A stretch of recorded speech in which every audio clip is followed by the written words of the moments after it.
Sí, bueno, pues vamos con la ponencia Criptojudaísmo o la fuerza de la sangre de la doctora Angelina Muñiz-Huberman. Angelina Muñiz-Huberman es sin duda una de las escritoras más representativas de nuestro país. En parte de ello se debe a su manejo de la lengua castellana, a la contribución en la comprensión y recuperación de la memoria histórica del exilio. A ver, ¿sí? ¿Se me escucha o no? ¿No? ¿Así? Así. A ver, sin esto. ¿Así? Los que ¿Se escucha bien? no usan, es mejor sin micrófono. Ok, vale, muy bien. Pero entonces, en parte de ello se debe a su manejo de la lengua castellana, a la contribución en la comprensión y recuperación. ¿Me escuchan bien o no? Sí, mejor. Sí, ¿no? Sí. Sí, mejor ellos, pero allí arriba. Sí, es que. Bueno, a ver, así. No lo uses. Cuando no lo usan, suena mejor. Sí, pero porque tú estabas aquí, Angelina, pero allá No, arriba pero sé. yo no oía nada cuando lo usas. Ok, bueno, a ver, entonces vamos. Bueno, entonces su literatura se define por la experiencia de un triple exilio, por la lengua, por el país y por la religión. Debido al estallido de la Guerra Civil Española, Angelina, de padres españoles, nació en Hyères, al sur de Francia, en 1936. Poco tiempo después, la familia se traslada a París, luego a Cuba, donde permanece alrededor de 5 años, y en 1942 desembarca en el puerto de Veracruz para residir en la capital mexicana. Sus aportes más significativos a la lengua y literatura castellana mantienen un estrecho vínculo con la construcción de su propia identidad. En el ámbito de la literatura mexicana, inauguró la novela nea histórica con la publicación de Morada Interior, en donde integra de manera sutil y reveladora una serie de elementos autobiográficos y de ficción. Como heredera de tradiciones judías, también ha orientado buena parte de sus estudios hacia la cábala y la mística sefardí, su papel histórico y su relación con la literatura del exilio.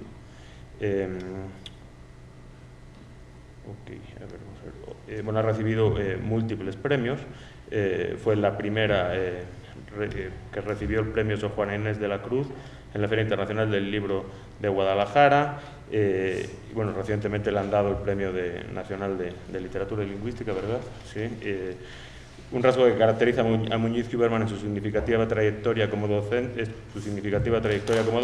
y ha contribuido a la formación de varias generaciones de escritores y maestros de México. Bueno, en conclusión, tiene este doble cariz, luego lo veremos en el comentario. Es una de las escritoras más importantes mexicanas y de la generación de los hispano-mexicanos, y aparte tiene la vertiente erudita y académica, ¿no?, que le ha hecho ser muy importante a la hora de indagar en el tema del criptojudaísmo. Pienso en concreto en el libro de las raíces y las ramas, ¿verdad, Angelina? Y otras tantas publicaciones a ese respecto, ¿no? Entonces le cedo sin más la palabra para que nos dé su conferencia, que se llama El criptojudaísmo o la fuerza de la sangre. Sí. Bueno, vamos a hacer una prueba. ¿Me oyen así bien? Porque yo he observado que con no se oye. A ver, bueno, pruebo. ¿Qué tal? ¿Así sí? Bueno.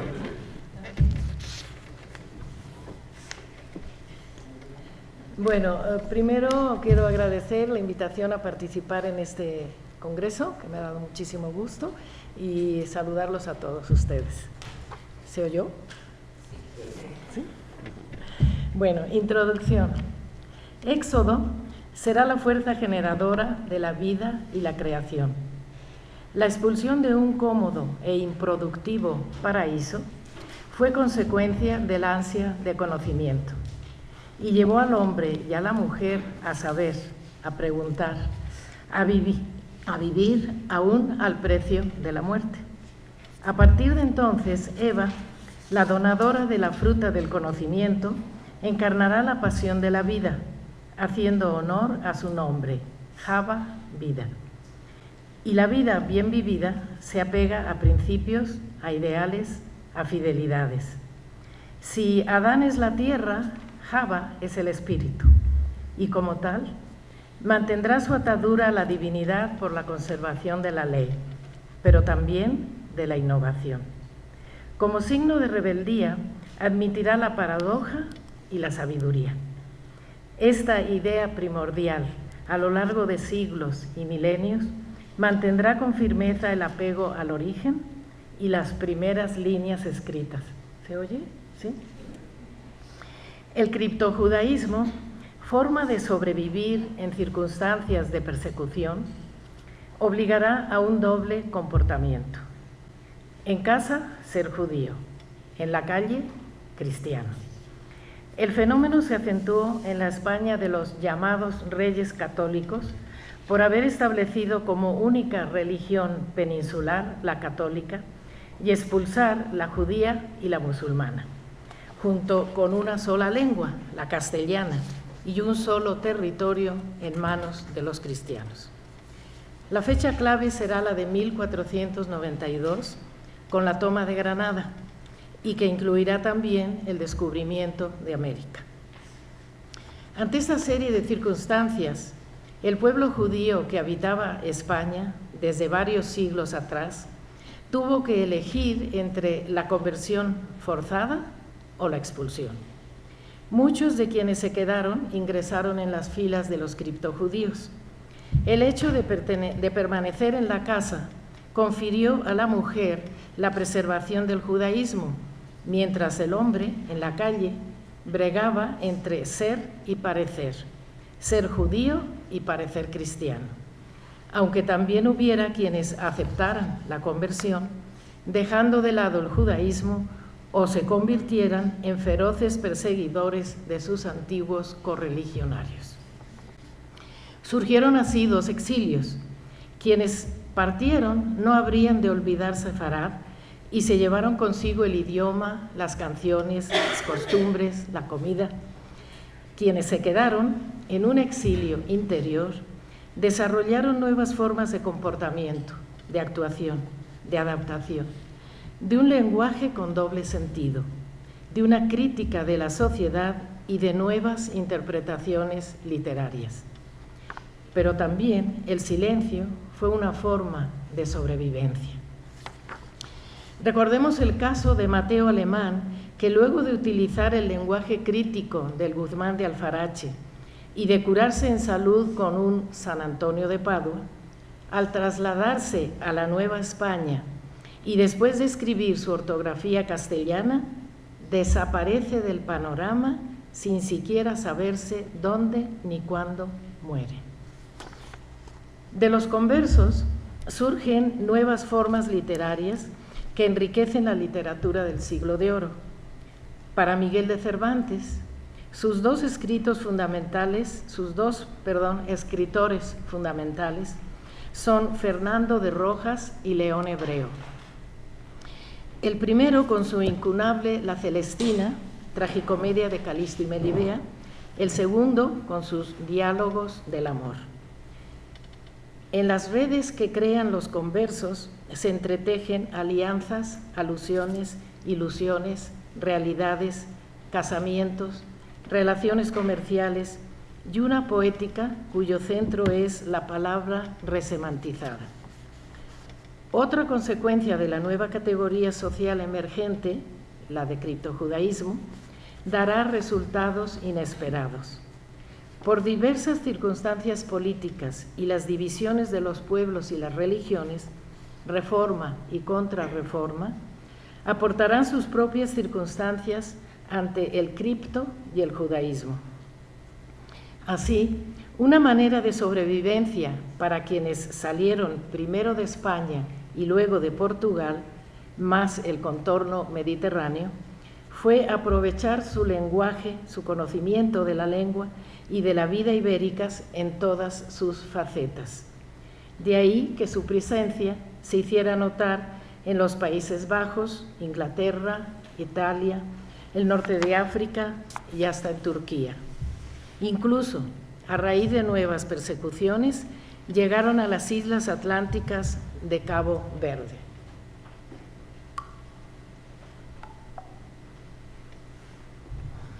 El exilio o los exilios cobran de este modo una dimensión diferente y dirigen sus vías hacia ramas antes no explotadas, como el espionaje, la piratería, creación de industrias y comercios, cultivos.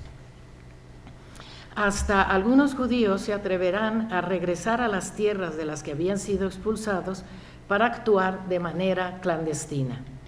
Tal será el caso de los portugueses. En el pensamiento, Baruch Spinoza, y en el misticismo, Shabbatai Tzvi, descollarán y renovarán la vida espiritual. En cuanto a la Nueva España, el juicio y muerte de la familia Carvajal y su entorno será notorio. En Perú, los juicios contra los comerciantes judeo-portugueses por la llamada Gran Complicidad ocuparán un lugar trágico. El criptojudaísmo, como río subterráneo, llegará a nuestros días y sus cauces brotarán a la superficie. Individuos, familias, investigadores y académicos bucean y hallan claves y signos que restauran una memoria no del todo perdida. Y tan del todo no perdida que será interesante mencionar ejemplos contemporáneos para entender el fenómeno. Política y religión. Política y religión se dieron la mano. El factor económico intervino y el fruto de los despojos a las comunidades judías engrosó las arcas reales. El mal cálculo y la ambición de explotar las riquezas naturales de las Indias occidentales dejaron de lado el fortalecimiento de las bases económicas del que se perfilaba como poderoso imperio. A pesar de su grandeza, si el sol no se ponía en los dominios españoles, el oro y la plata expoliados, como bien decía Quevedo, iban a morir a la banca genovesa o caían en manos de los piratas ingleses y judeo-portugueses. Con la pérdida de tesoreros judíos que habían administrado el reino, fue difícil mantener un buen gobierno. Esto y muchos otros factores, como el del peso de la contrarreforma y el enfrentamiento con los países que adoptaron la reforma, marcaron las pautas históricas de los siglos XVI y XVII y de ahí en adelante. En medio, los criptojudíos se conformaban con salvar su situación y en adaptarse a un cambio radical a partir de 1492, como lo fue cambio también para Europa y América. En busca de nuevos países donde poder seguir desarrollando su cultura, su conocimiento, vida práctica, los sefardíes poblaron nuevas regiones. En las carabelas de Cristóbal Colón llegaron como cartógrafos, pilotos y tripulantes. En el caso del recién descubierto continente fue, en un principio, la esperanza de poder escapar a la persecución inquisitorial. Cuando esto no ocurrió, el criptojudaísmo tomó fuerza. En la Nueva España, esta doble vida se calcula que a mediados del siglo XVII dio lugar a la existencia de alrededor de 15 congregaciones criptojudías en las ciudades de Puebla, Guadalajara, Veracruz, Zacatecas, Campeche, Monterrey, los Altos de Jalisco y Mérida, además de otras existentes en Guatemala, Honduras y Nicaragua, según datos de Seymour Lieberman. Otro fenómeno como resultado de lo anterior fue el nacimiento de movimientos mesiánicos que devolvieran la esperanza a un pueblo perseguido. El verbo esperar, por esperar al Mesías, fue clave para identificar a los judíos y pronto fueron llamados los esperandos. Este epíteto se aplicó sobre todo a los judíos sefardíes que escaparon primero a Portugal hasta que la Inquisición también los alcanzó y luego a los Países Bajos, donde dejaron de ser perseguidos y pudieron desarrollar sus actividades y declarar abiertamente su judaísmo. El caso del pintor Rembrandt y sus cuadros de personajes de la comunidad judía es un claro ejemplo de su aceptación e integración, a diferencia de los pintores católicos que resaltan rasgos discriminatorios cuando representan a los judíos. Otro camino hacia la libertad fue el regreso oficial a Inglaterra durante el gobierno de Oliver Cromwell. Luego de su expulsión en Inglaterra había sido en 1290. Una consecuencia del establecimiento en Holanda y en Inglaterra dio lugar a una nueva profesión, la piratería, y su unión a esas naciones para atacar las naves españolas cargadas de riquezas, producto de la explotación de las colonias americanas. De este modo, los sefardíes se involucraron también en la diplomacia, la política y el espionaje. Asimismo, la presencia de los judíos conversos en la Nueva España fue notoria en el aspecto cultural. Baste mencionar a Mateo Alemán, González de Eslava, Carvajal el Mozo, pero al ser instaurado el Tribunal de la Inquisición, muchos de ellos fueron perseguidos y condenados a la hoguera.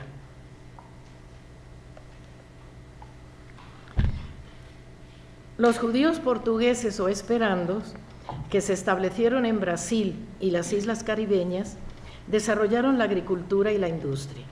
De Brasil, cuando empezó la persecución inquisitorial, se trasladaron a las islas caribeñas y a la Nueva Inglaterra.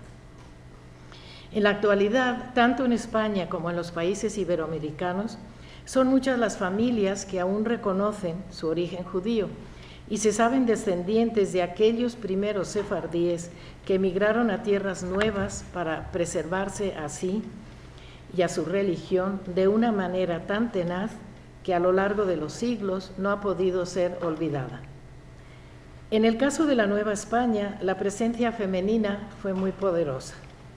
Los estudios de Alicia Goiman de Bacal y su grupo de investigación, de Solange Alberro, de Eva Alejandra Ojumani, de Silvia Jamuy, además de Martin Cohen y de Mary Giles, entre muchos otros, muestran su importancia. Los nombres de las procesadas por judaizantes, desde las mujeres de la familia Carvajal hasta Ana Báez, Marina de San Miguel y una larga lista, se suman al conjunto de esas mujeres invencibles que fueron llamadas empecinadas por la Inquisición. Para ellas constituyó un deber transmitir de madre a hija su judeidad. Y si quieren un ejemplo vivo, soy yo. Entonces, empecinadas, se empecinaron. Los esperandos. Parece que aquí está de moda Portugal. Los tuvo también el año pasado en la FIL de Guadalajara, dedicada a Portugal. Los esperandos. Durante el siglo XVII, el auge del mercantilismo se debió sobre todo a los esperandos y a los ya abiertamente judíos sefardíes de Holanda. Incluso los famosos piratas Samuel y José Palache llegaron a ser posteriormente miembros prominentes de la comunidad sefardí de Ámsterdam. La historia del mercantilismo y el auge de los mercaderes sefardíes de Ámsterdam fue tan relevante que un siglo después, en el XVIII, dio lugar a la construcción de la bellísima sinagoga portuguesa, quienes han estado por ahí, ¿verdad?, de maderas preciosas traídas de Brasil y conservada a nuestros días, hasta nuestros días, hecha con el botín de los piratas. La esnoga, como es llamada, ¿sí?, cuenta con 72 ventanas en forma de arco, se ilumina con candelabros que contienen hasta 1000 velas, 4 inmensas columnas jónicas y 8 arcos de madera sostienen el techo. Fue la sinagoga más grande existente y los grabados de la época reflejan la cantidad de asiduos con sus mejores galas. Y aquí estamos en este lugar reconstruido, tan bello, recuperado. 2 grandes representantes de la época completan el cuadro. Uno es Rembrandt, como ya se mencionó, con su interés no solo por los temas bíblicos, sino también por la comunidad judía y los personajes que pintó, además del hecho de vivir en el barrio judío. Aquí parece que lo que yo estoy haciendo es la contra de los criptojudíos, ¿no? Porque aquí podían vivir abiertamente y hasta un cristiano se iba a vivir al barrio judío, ¿por qué no? El otro, Baruch Spinoza, quien escribió sus libros filosóficos en ese ambiente, a pesar de que sus ideas chocaran con la ortodoxia judía y fuera excomulgado. Así, comercio, piratería, arte, pensamiento filosófico y misticismo representaron las luchas de una época plena en acontecimientos, hallazgos, paradojas, contrariedades, ironías, grandezas e indignidades. Movidos por los resortes de las guerras como en cualquier época, los esperandos se aferran a la idea de un mundo mejor en cuanto reinen las paces, pero se acostumbran a que la guerra es el estado natural y tratan de sobrevivir a toda costa. Seguimos en guerra. Los esperandos son por eso los sobrevivientes, los que cruzan y recruzan las fronteras, las borran, las evitan, las destruyen. Son capaces del bien y del mal sin importar mucho. Pertenecen al mundo de lo inestable y en el fondo saben afianzarse a clavos ardientes. Los esperandos, que es otra manera de llamar a los criptojudíos, no se conforman con el término medio. Es más, no existe para ellos. Lo único que saben es vivir en los márgenes, en el más absoluto de los extremos. Pareciera que carecen de reglas, y no es así, sino que elaboran las suyas de manera intercambiable y son una especie de violentadores dentro del barco y sobre el mar. Nota sobre el comercio y la piratería.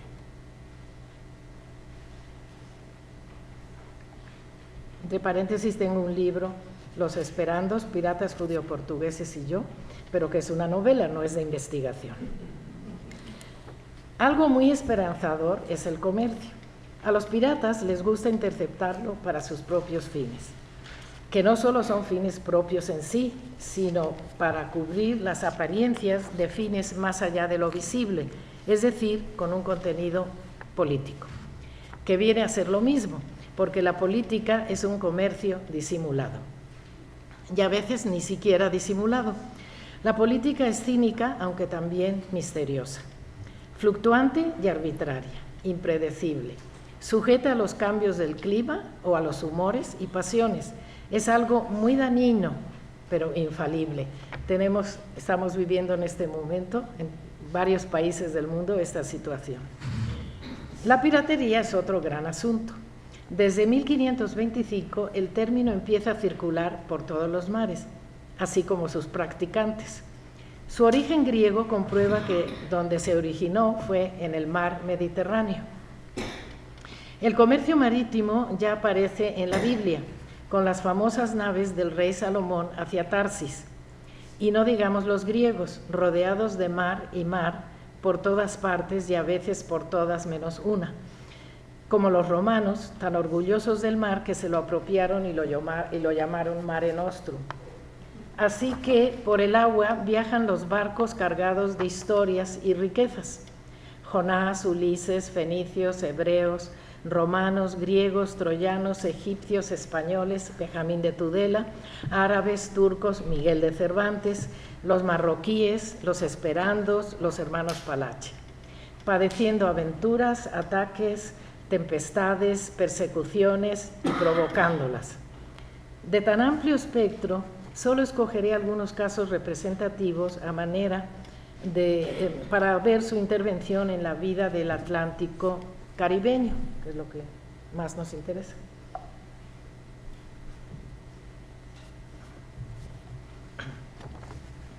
Antonio Báez Enríquez, una vez establecido en Holanda, porque el camino fue de España, la Inquisición, Portugal, después Inquisición en Portugal y de ahí Países Bajos, norte de África, Mediterráneo y luego América.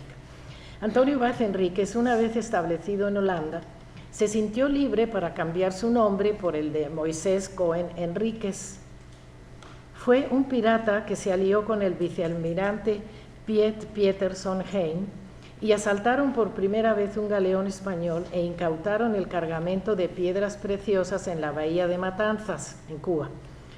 A partir de 1620, varias docenas de jóvenes judíos nacidos en Ámsterdam se declararon soldados de Sion e ingresaron en las filas de los piratas. A lo mejor eran como los de la Chomer. Solían dar nombres a sus embarcaciones como el profeta Daniel, el escudo de Abraham, la bella Sara, la reina Esther, el rey Salomón. Así se llamaban los barcos, es en serio. En los cementerios judíos caribeños, aún hoy pueden encontrarse tumbas con los símbolos de los piratas y la estrella de David. Creo que no carecían del sentido de humor. Durante el gobierno holandés en Brasil, Moisés Cohen llegó a poseer su propia isla, pero cuando los portugueses recobraron, ahora sí los portugueses recobraron Brasil, tuvo que huir para terminar siendo en la isla de Jamaica el asesor del pirata inglés Henry Morgan. Su labor como espía fue también de suma audacia. Llegó a ser miembro prominente de la Compañía Holandesa de las Indias Occidentales. Los hermanos José y Manuel Palache fueron piratas famosos, también conocidos por el apellido Palacio. Hartos de la persecución católica, decidieron a su vez explotar a sus enemigos y llevarse sus riquezas arrebatadas a las poblaciones indígenas. Disminuir en todo lo posible lo que hicieran los súbditos del rey español. Ganar batallas en todos los frentes, sobre todo el político, que es el que más duele. Participar en intrigas y originarlas con tal de lograr sus fines.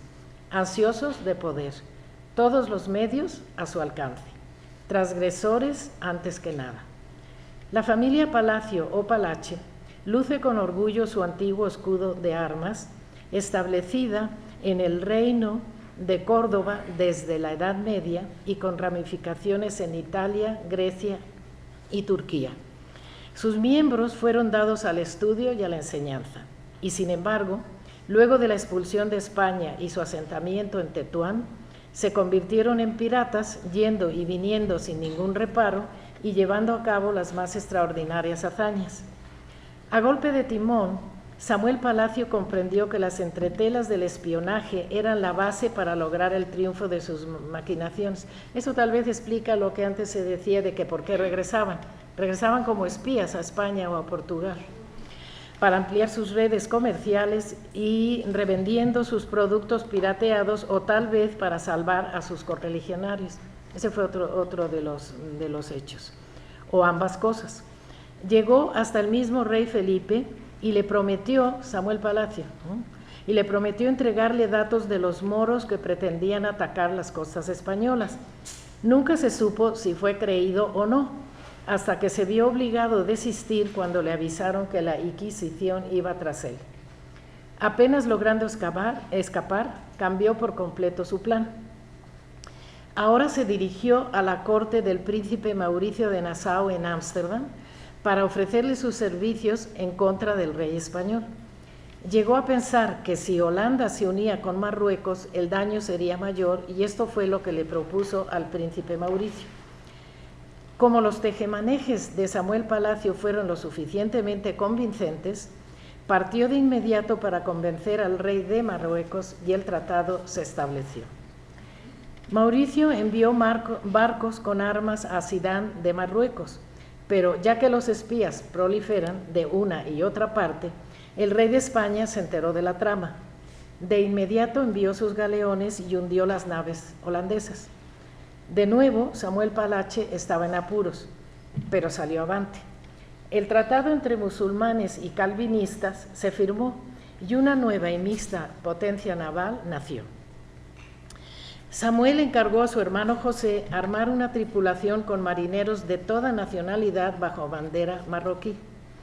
Tal mezcolanza de nacionalidades, idiomas y religiones fue algo de admirar. Se instituyó una auténtica Babel marítima. En su afán de salvar a sus compatriotas, Samuel Palache empezó a llevar familias a Ámsterdam y así fue el fundador de la comunidad portuguesa sefardí de Ámsterdam, amparado en la libertad existente en el país holandés.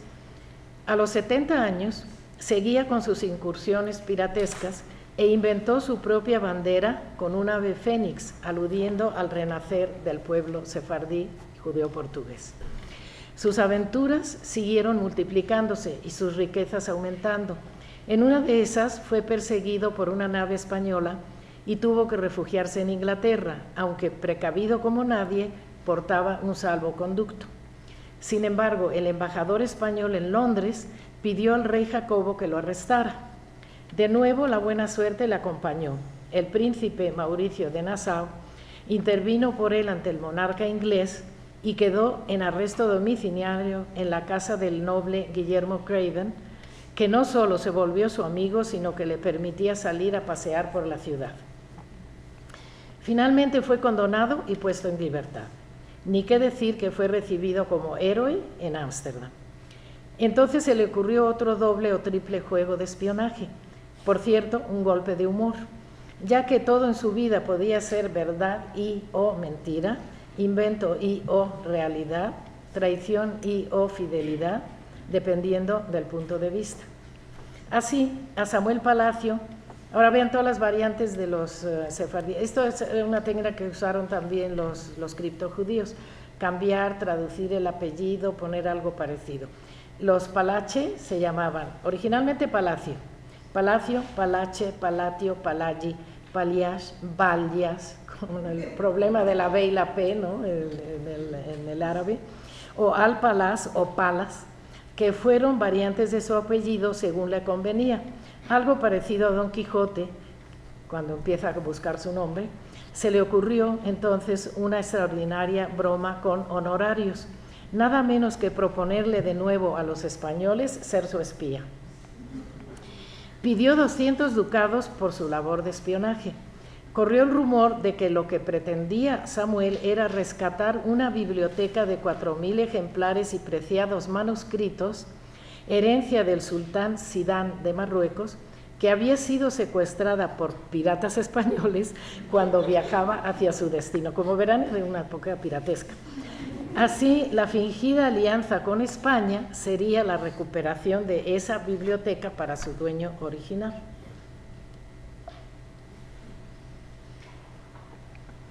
Poco después, Samuel enfermó para no recuperarse y no se supo más del asunto de la biblioteca, aunque parece que finalmente el rey español la donó al monasterio del Escorial. El entierro del rabino pirata, devoto talmudista, fue todo un espectáculo. La carroza fúnebre llevaba 6 caballos. A pie iba el príncipe Mauricio y los magistrados, seguidos de los sabios de la comunidad judía, más sus 1.200 miembros, entre hombres, mujeres y niños. Nunca se había visto algo tan grandioso, y el hecho de que cristianos honraran de este modo a un judío. Entonces pasó por todas las etapas él. Fue así como la historia de los esperandas pasó del criptojudaísmo al judaísmo recuperado y manifestado abiertamente. Podríamos decir Mazal Tov. Luego de la semana del duelo, o Shiva, con sus rezos diarios, José, el hermano de Samuel, y sus sobrinos tomaron el relevo, y sus acciones de piratería y espionaje, así como las relaciones entre Holanda y Marruecos, siguieron viento en popa a toda vela. Poco después, los piratas judíos extendieron sus redes e intervendrían en el tráfico del mar Atlántico, estableciendo su centro en Brasil durante el gobierno holandés del príncipe Mauricio. Fue esta una época de libertad en la que el príncipe decretó la tolerancia religiosa. Los judíos habitaron mayormente en Recife, creando la primera comunidad legal del Nuevo Mundo, según datos de Edward Chrysler. La primera comunidad legal en Brasil fue. El arte de la piratería es un verdadero arte, porque cuando se secuestran joyas bibliográficas y hasta pictóricas, como en el caso de los cuadros de Zurbarán, esto ennoblece la profesión. En efecto, un famoso golpe dado por los esperandos fue la obtención de un botín artístico. Los 12 cuadros del patriarca Jacob y sus hijos, que terminaron en el castillo de Auckland, en Inglaterra, al ser asaltado el barco que los trasladaba a la Nueva España. Habían sido pintados por Zurbarán, venían para la Nueva España, pero los piratas judeo-portugueses los asaltan y se los llevan. Y lo curioso es que en 2011, en el periódico El País, ahí viene el fin de esta historia. Así es que no todo es piratería antigua, moderna. Y les leo un poquito un resumen de la nota que salió el 6 de febrero de 2011 en el periódico El País. En referencia a este suceso, ya que los actuales dueños de dichos cuadros los estaban subastando por necesidades económicas. El dato está consignado, etcétera, etcétera. Entonces, estos cuadros que secuestraron los esperandos llegaron a Inglaterra y en 2011 los estaban subastando porque ya los dueños de ellos necesitaban dinero. Bueno, otras cuestiones de ellos, de los esperandos, pues fue el desarrollo de los cultivos. Además de los casos como el anterior, es indudable que gracias a los judíos portugueses se establecieron las principales vías comerciales entre las nuevas tierras de Europa. Se desarrollaron los cultivos de la caña de azúcar, del café, del cacao, del tabaco, del maíz, de la papa y la explotación minera. Un poco también lo que trataban de hacer los criptojudíos, por ejemplo en el caso de Nueva España, como se ha estado mencionando aquí en las conferencias anteriores. Pero las cosas buenas parece que no duran mucho, pues la colonia brasileña que se mantuvo de 1630 a 1654 fue recuperada por el Reino de Portugal y empezaron de nuevo los problemas para los esperandos y su búsqueda de nuevos lugares donde establecerse. Otra vez se convirtieron en criptojudíos.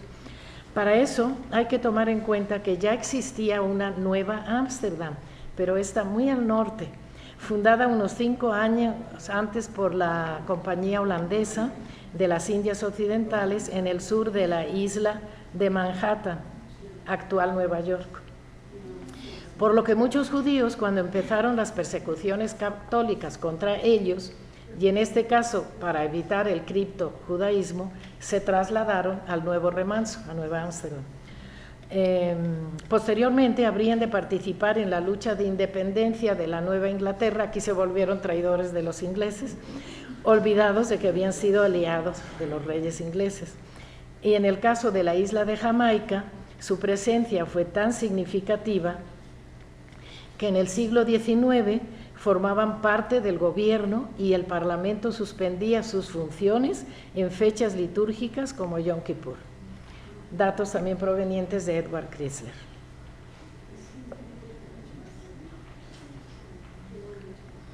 Así que eran todos unos anticriptojudíos. Las sinagogas. Las primeras sinagogas sefardíes establecidas en el contorno caribeño llaman la atención por sus características arquitectónicas, imitadas en algunos casos de la esnoga de Ámsterdam, pero con la novedad de poseer pisos de arena blanca. La más antigua, aún conservada y en funciones, es la de Curazao, es de 1674. En 1643, la Compañía Holandesa de las Indias Occidentales había arrebatado la isla del poder de los españoles y el primer sefardí e intérprete, Samuel Cohen, tocó tierra. Sí, olvidé decirles que también eran intérpretes, traductores, y por eso les interesaba a los holandeses y a los ingleses tener a quienes podían hablar estos otros idiomas. Bueno, entonces el primer sefardí intérprete, Samuel Cohen, tocó tierra. Tiempo después, Joao Dilan se estableció y trajo las primeras familias judías de Ámsterdam. La comunidad fue creciendo y la sinagoga estableció nexos con las demás islas y con Venezuela. Asimismo, esa primera sinagoga de Curazao fue fundamental y aún se sigue recordando para la creación del Templo de Touro en Newport, en Rhode Island, el más antiguo de los Estados Unidos, de 1763, que sigue en servicio, y de Shearit Israel, la congregación más antigua de la isla de Manhattan. Lengua y literatura. En el campo de la tierra firme, que es el literario, podrían mencionarse muchos nombres. Ya habíamos dicho a Mateo Alemán, González de Eslava, Juan Bautista Corbera, Luis de Carvajal el Mozo, pero también conversos, incluso criptojudíos o que actuaban dentro de la propia religión, de la propia iglesia, como Bartolomé de las Casas. Por eso Bartolomé de las Casas defiende siempre a los indios, porque los ve en la misma situación de los criptojudíos. Bartolomé de las Casas, Bernardino de Sahagún y entre otros cristianos nuevos que contribuyeron con su obra a la cultura colonial de los siglos XVI, XVII y XVIII. Mateo Alemán, el autor de la novela picaresca Guzmán de Alfarache, cristiano nuevo, pudo arribar a la Nueva España gracias a que no proporcionó sus apellidos completos al llenar los requisitos que exigían los estatutos de limpieza de sangre, o como se mencionó aquí, sobornaban a los escribanos por 4 generaciones, que era lo que pedía el estatuto de limpieza de sangre para ser cristiano viejo.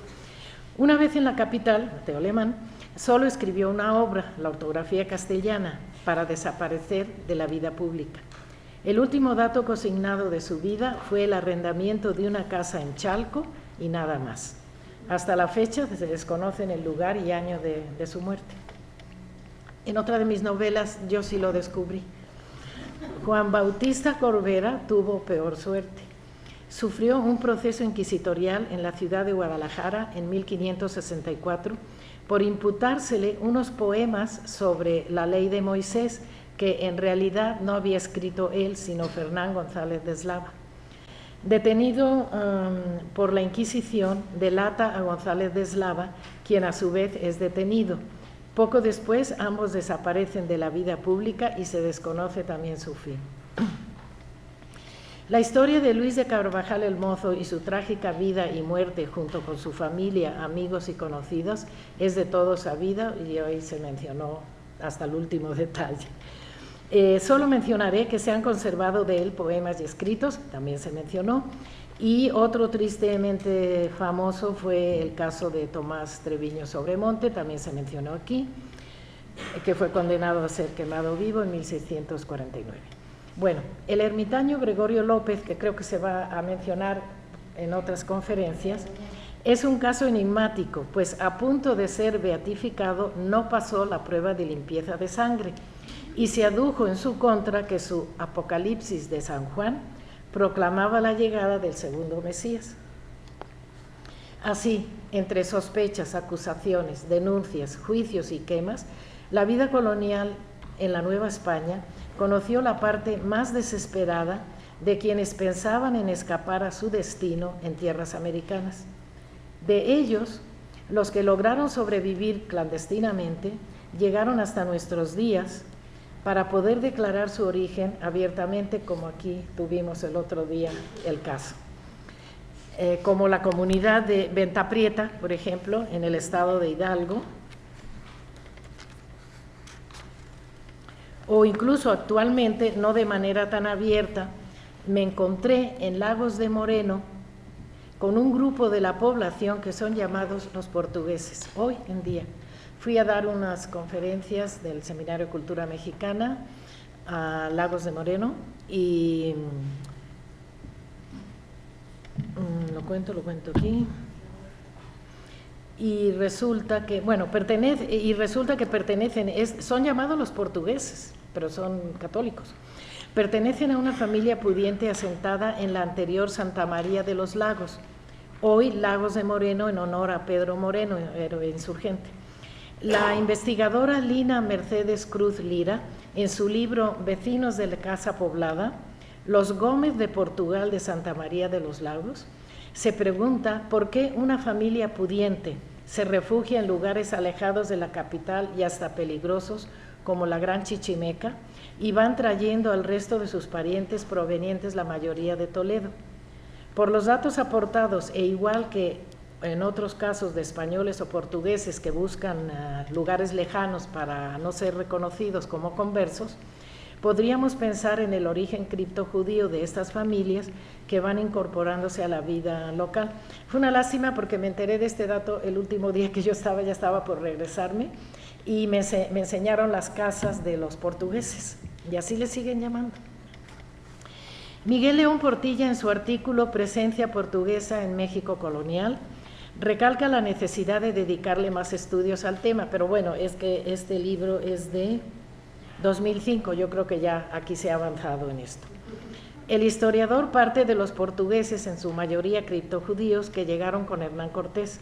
Menciona entre una larga lista a Juan Rodríguez Cabrillo, cartógrafo y colonizador de las dos Californias, Francisco Teixeira, Francisco Báez, Héctor de Fonseca, Jorge de Almeida, Luis de Carvajal Padre y muchos más. También es relevante la relación entre Guillén de Lampart, que pretendía ser rey de las Américas y emperador de los mexicanos, con los portugueses como participantes de la conspiración grande, que esto también se ha mencionado, y que habían apoyado la rebelión encabezada por el duque de Braganza contra Felipe IV. A esto agrega León Portilla la probable descendencia de Francisco I. Madero, por aquí se mencionó también, de judeo-portugueses de apellido Madeiro, asentados en el norte del país, dato tomado del libro de Gutiérrez Tibón, Onomástica Hispanoamericana. Otro caso interesante es el del autor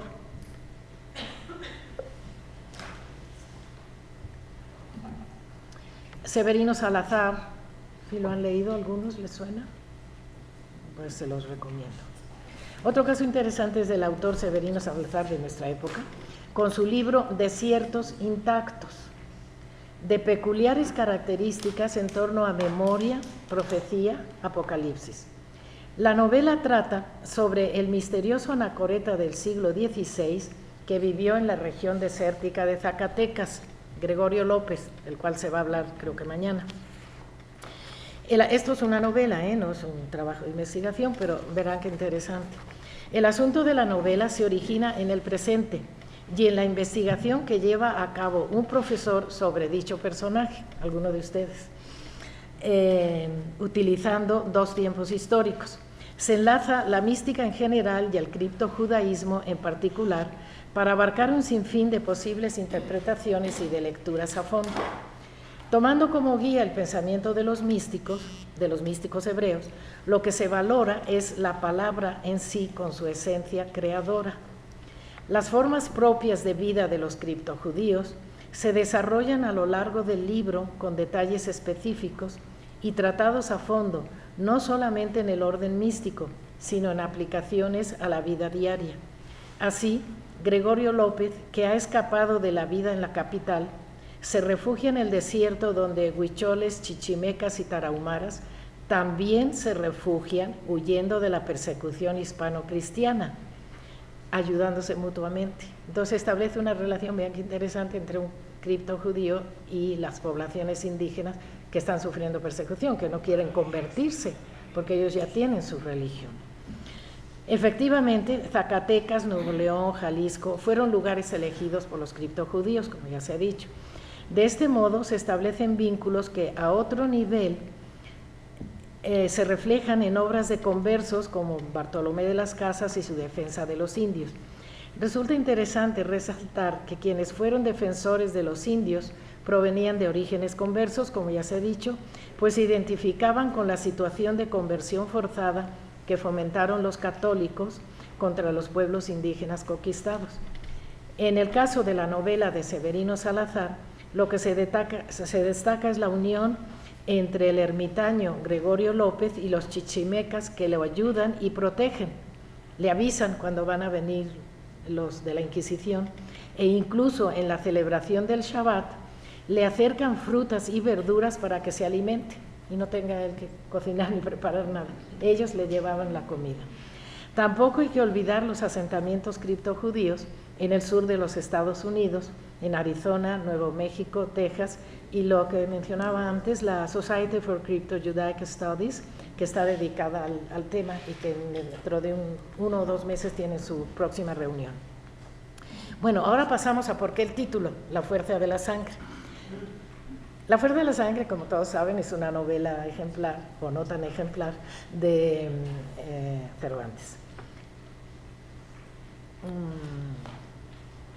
Bueno, la elegí para ejemplificar el caso del judaísmo oculto. En la novela, Cervantes se centra en una de las grandes obsesiones de la época, el concepto de honra, según Américo Castro lo desarrollara, época a la que se consideró como, eso le llamó a Américo Castro la edad conflictiva. Realmente los conflictos eran increíbles. El título cervantino implica ya un tono de ambigüedad. ¿A qué fuerza de la sangre se refiere?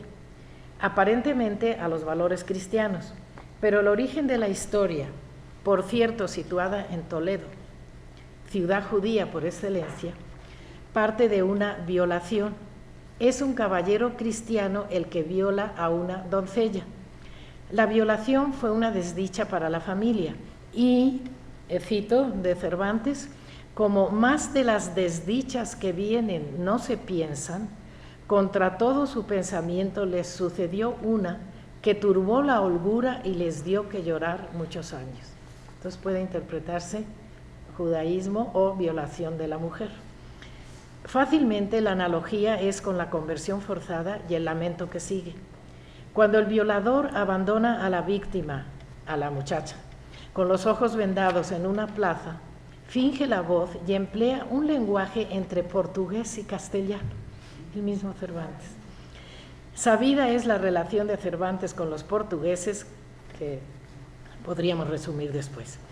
Siguiendo con la fuerza de la sangre, el tema de la violación trae como consecuencia el de la honra y la virtud, relacionados con la situación de los conversos y la insistencia, tanto en la obra cervantina como en la de otros autores, que más vale vivir por la virtud, en alusión al valor de la ética y por encima de la posición social, en cuyo caso Leocadia, la joven violada, es la virtuosa, y Rodolfo, el violador, resulta ser el que ha pecado.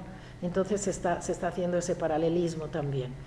Habiendo dado vuelta a lo esperado y con sutilezas que dan a entender que la familia de Leocadia es de cristianos nuevos y la de Rodolfo de cristianos viejos, se establece la división social que se agudizó a partir de 1492.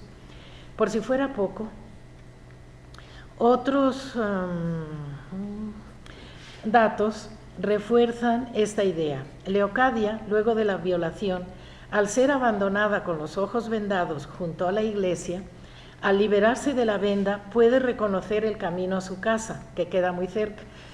Las juderías estaban siempre cerca de las iglesias para ser vigiladas. Entonces ella sabe regresar a su casa. Es decir, las juderías solían estar circunscritas al perímetro de las iglesias. Y otro dato de apoyo de la situación es que la joven violada se había llevado consigo un crucifijo como símbolo de la casa del violador, cristiano viejo, y que posteriormente será el instrumento de la anagnórisis. Sin embargo, en la casa de Leocadia no se menciona la existencia de algún símbolo católico. El discurso sobre la virtud sigue apareciendo en las páginas del relato en boca del padre de Leocadia, que la protege y defiende. El niño, consecuencia de la violación, es educado en lenguas y en escritura. Y cito a Cervantes, porque la intención de sus abuelos era hacerlo virtuoso y sabio. O sea, lo que hacía el judaísmo con la enseñanza de los niños, ¿no? Ya que no le podían hacer rico, como si la sabiduría y la virtud no fuesen las riquezas sobre quien no tiene jurisdicción, los ladrones ni los que tienen fortuna. Esas palabras de Cervantes. En esta aparente sencilla frase se intercalan varios temas del criptojudaísmo, la virtud y la sabiduría como propios del pueblo judío, algo establecido desde los proverbios morales de don Centov de Carrión, libro escrito petición expresa por el rey don Pedro en el siglo XIV, y el otro concepto es el de la fortuna como manifestación de la inestabilidad de los tiempos. Vean el contraste, en siglo XIV un rey católico, cristiano, pide a un rabino que escriba un libro sobre ética para los cristianos, y estos son los proverbios de don Centov de Carrión. Esto en 1492 ya sería imposible. A continuación, cuando ocurre la identificación de las dos familias, la anagnórisis, como les decía, los padres de Leocadia en casa de los padres de Rodolfo, cito a Cervantes, admiraros que eran de tanta cristiandad. O sea, con lo que de nuevo se insiste en la diferencia religiosa. Bueno, Cervantes y los portugueses Nuevos datos aportados para relacionar a Cervantes con sus orígenes judíos es la relación que mantuvo con los portugueses. ¿Quiénes eran los portugueses? Aquellos judíos salidos de España a Portugal huyendo de la Inquisición, que muchos años después regresaron encubiertamente a España y se hacían pasar por portugueses. Pronto se relacionaron con los cristianos nuevos y entablaron negocios, lazos matrimoniales y hasta de espionaje, como ya habíamos mencionado. Según el estudio de Juan Ignacio Pulido Serrano, ¿sigue aquí o ya se fue? Creo que ya se... Ah, hola. Entonces, aquí presente, Cervantes, siempre en dificultades económicas, se acerca a ellos en busca de trabajo.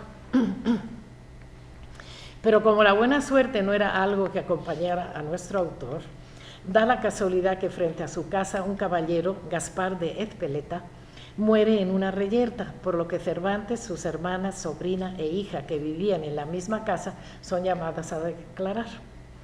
En las actas del proceso aparece también otro personaje, Simón Méndez, gran negociante portugués, dedicado a rentas aduaneras y fianzas, y probablemente amante de la hija de Cervantes. Se descubre que nuestro autor trabajaba para él, por lo que los últimos años de su vida, entre 1600 y 1615, fueron bastante complicados.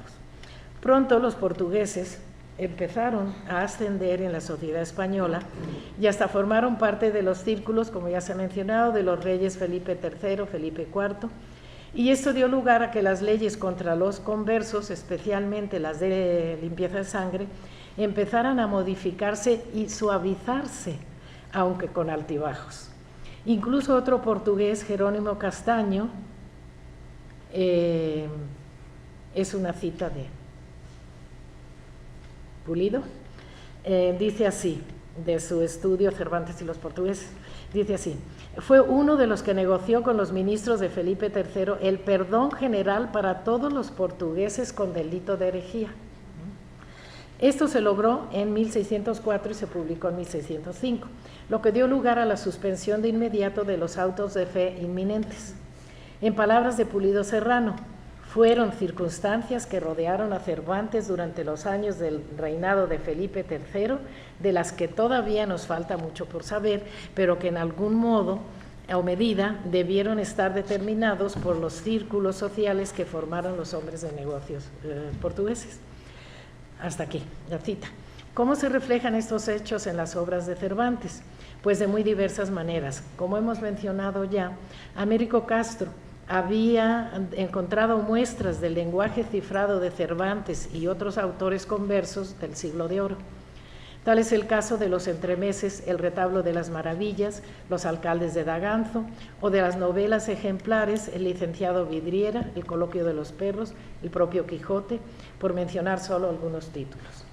Por último, otra manera de reflejar Cervantes la influencia del mundo bíblico hebraico es la cantidad de citas o reescrituras de pasajes, sobre todo del Antiguo Testamento, que concurren en su obra.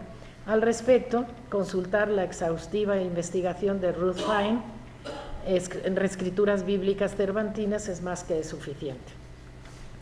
Y ya casi para terminar, ahora sí viene lo serio y comprobable, las pruebas genéticas.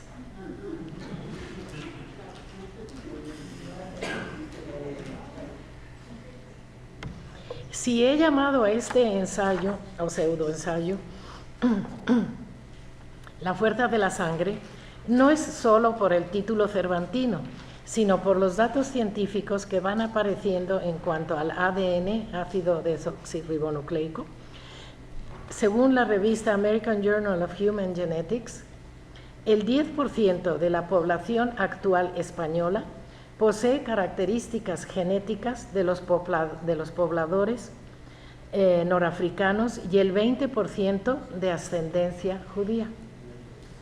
En cuanto a la población latinoamericana, un artículo recientemente aparecido en la revista Science, esto es de abril de 2018, dice e incluye los resultados de estudios genéticos sobre migraciones y revela la presencia de antepasados filipinos, chinos, africanos y judíos en la población latinoamericana. Según este estudio, y cito del estudio, un hallazgo sorprendente fue que las variantes genéticas comunes en el Mediterráneo oriental y el norte de África, y específicamente en los judíos sefardíes, aparecen en toda Latinoamérica en casi una cuarta parte de los individuos sometidos a exámenes. Un criptocódigo judío. La fuerza de la sangre, aún hoy, 5.779 años después, persiste y por más leves que sean los rastros, conducen a la recuperación del propio ser, a la razón de la existencia, a la pertenencia de este difícil animal que es el hombre, según decía Juan Luis Vives, otro criptojudío, pertenencia a una idea, un ideal, una fidelidad, una identidad, en medio de tanta traición a lo que se cree justo y propio, que no es otra cosa sino la sangre que se hereda, el código genético encarnado, también en símbolos, en poesía, en palabras, en sutiles hilados que se entrecruzan y forman el gran tejido del ser humano. Las raíces hacia el abismo de la creación, del origen, de la pertenencia. En el barroco de la existencia, un rayo de luz que nunca se apaga y que hasta hoy, en un congreso como este, nos ilumina. Y por último, nada más, esto lo puse como apéndice, se me ocurrió que podríamos relacionar el criptojudaísmo con otras artes. Esto nada más una idea. El estudio del criptojudaísmo podría extenderse a otras artes, la pictórica y la musical. Como datos iniciales que requerirían de una investigación a fondo, podrían mencionarse las pinturas novohispanas que se están exhibiendo desde diciembre de 2018 hasta marzo de 2019 en el Museo Nacional de San Carlos, aquí, y que incluye el lienzo monumental trilingüe Santísimo, así está el lienzo, dice, Santísimo Kadosh Kadoshim o Sancta Sanctorum, traído del santuario de Atotonilco, Guanajuato, que se encuentra detrás de un altar y un muro y que incluye una menorá, el arca de la alianza, querubines y las tablas de la ley. Y también lo tienen cripto escondido, porque está detrás de un muro, pero lo pueden ir a ver en el Museo San Carlos. Resulta interesante que el lienzo con los elementos hebreos se ubique en Guanajuato, lejos de la capital, y que esté colocado en lugar oculto, o sea, lo trajeron para la exposición. Podríamos pensar que el pintor era criptojudío, a pesar de la prohibición de pintar, ¿no? O que un criptojudío encargó pintarlos.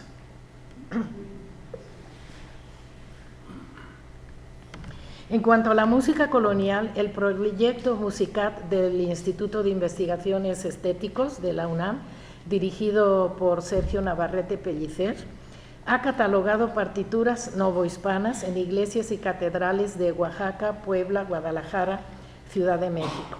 Entre las partituras se mencionan las de Gaspar Fernández, con S, maestro de capilla y compositor del siglo XVIII, muy conocido por su libro Cancionero Musical, donde se incluyen cánticos de negros o negrillos y los tocotines en náhuatl, con propósito evangelizador, género que también utilizó Sor Juana Inés de la Cruz.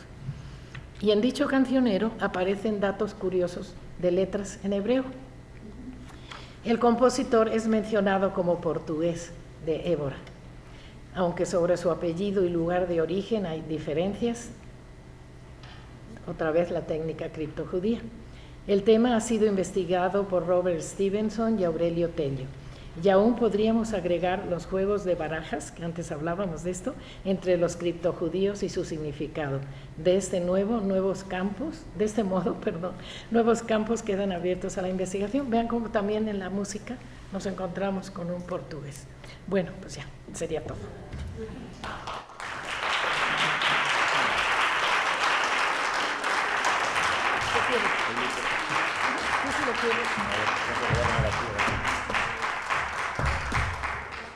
Bueno, muchas felicidades al CEDICUM por la nueva sede que están inaugurando. Me da mucho gusto, yo lo conozco desde que estaba en Acapulco y sé lo que pasaron con el terremoto porque vivo allí muy cerca, entonces me da mucho gusto. Sé que esto estaba previsto desde antes, pero bueno, finalmente tuvieron que pasar por la devastación de aquel día y me da mucho gusto que estén aquí finalmente, ¿no?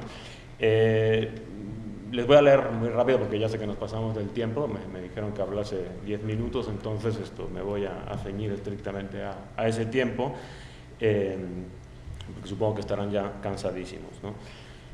Me congratula mucho haber sido invitado a comentar el trabajo que nos ha compartido Angelina Muñiz Huberman.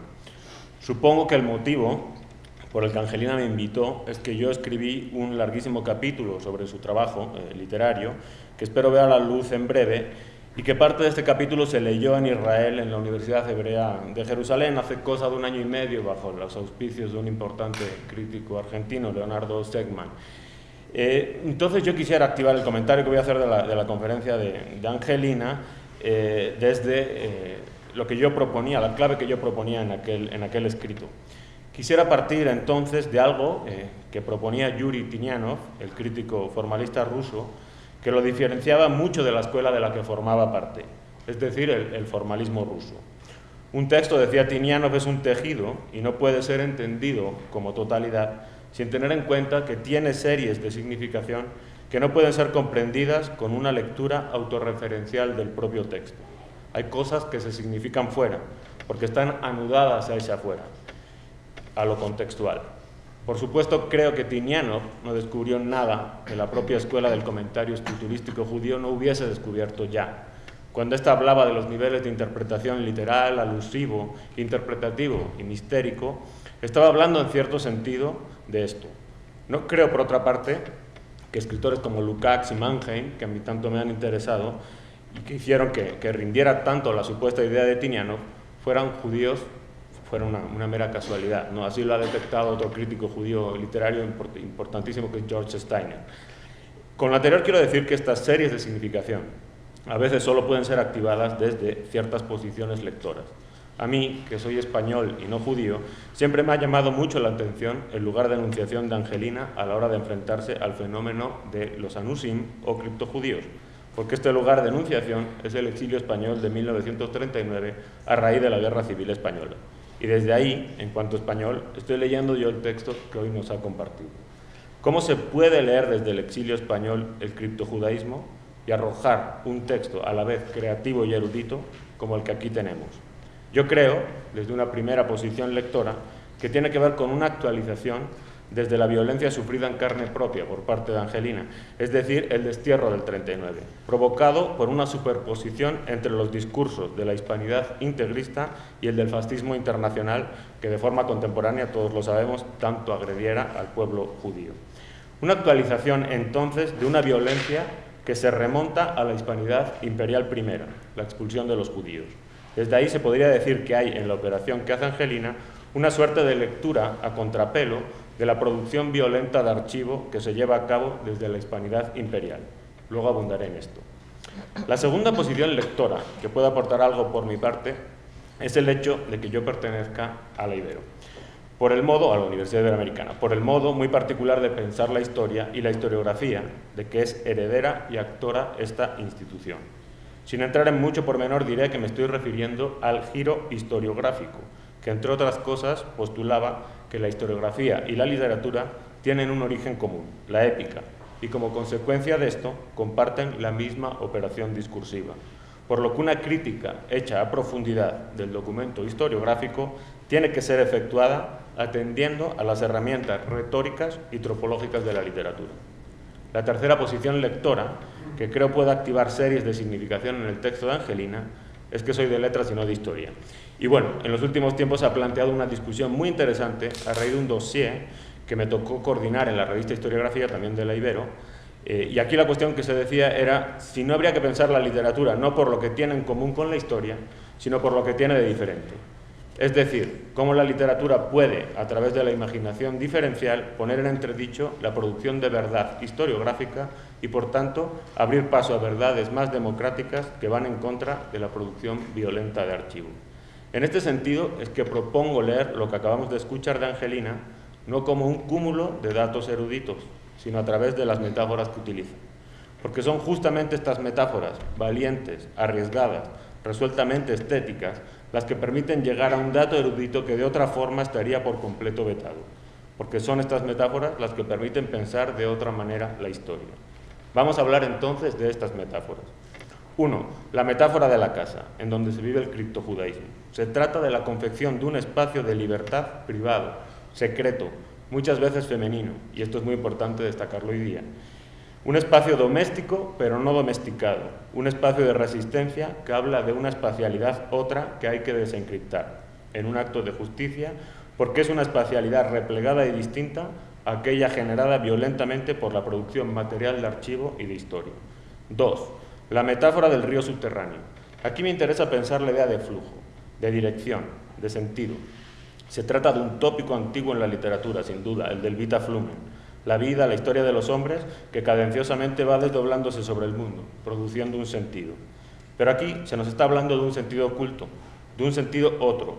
Me atrevería a decir un sentido oposicional, un contraflujo, una historia otra que pugna por sublevarse, por irrumpir, una historia que tiene que ser restaurada, abierta, desplegada en un verdadero acto de justicia. 3. La metáfora de la escritura, esto es, la metáfora de la inscripción marrana, de la traición escritural a la hegemonía histórica. Es decir, pensar la escritura como un juego de apariencias que plantea una dirección exotérica, con X, o sea, hacia afuera, pero también una dirección esotérica, con S, o sea, hacia adentro, donde se está traicionando, donde se está resistiendo esa dirección foránea, pública, del acto de escritura.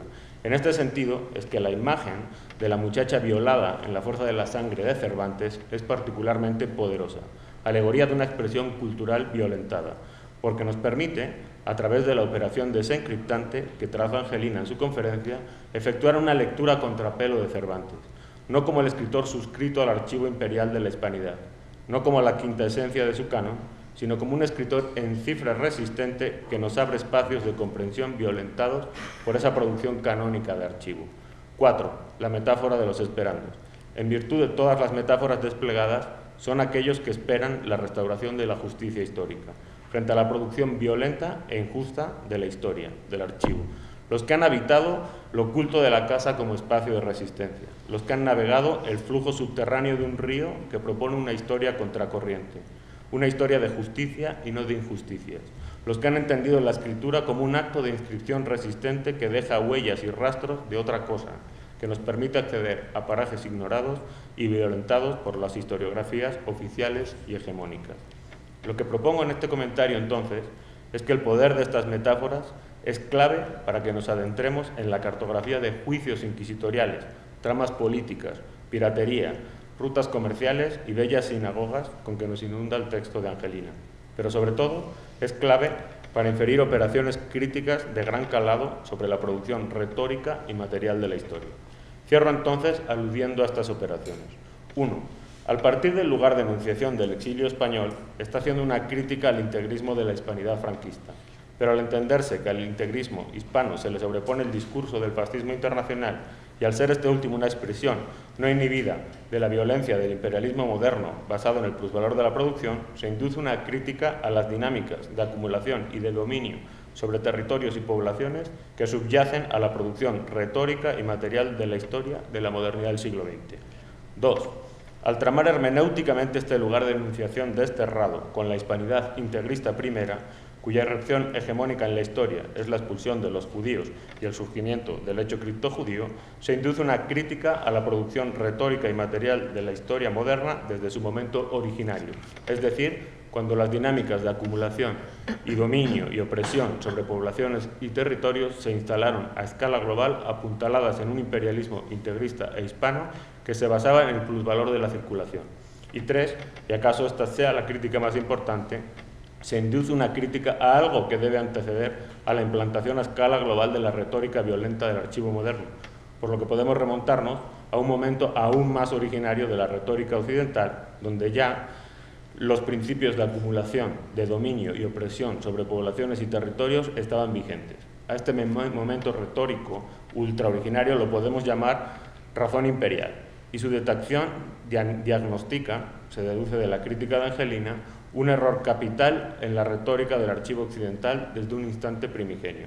Se deduce, por tanto, la necesidad imperiosa de que ese error sea desmontado si se quiere una justicia histórica. Por eso también podemos inferir en el éxodo de Angelina una crítica al momento actual, porque este error retórico del archivo occidental sigue activándose en el ahora, produciendo dinámicas de dominio, opresión y acumulación sobre poblaciones y territorios. Y esto sería todo por mi parte. Muchas gracias.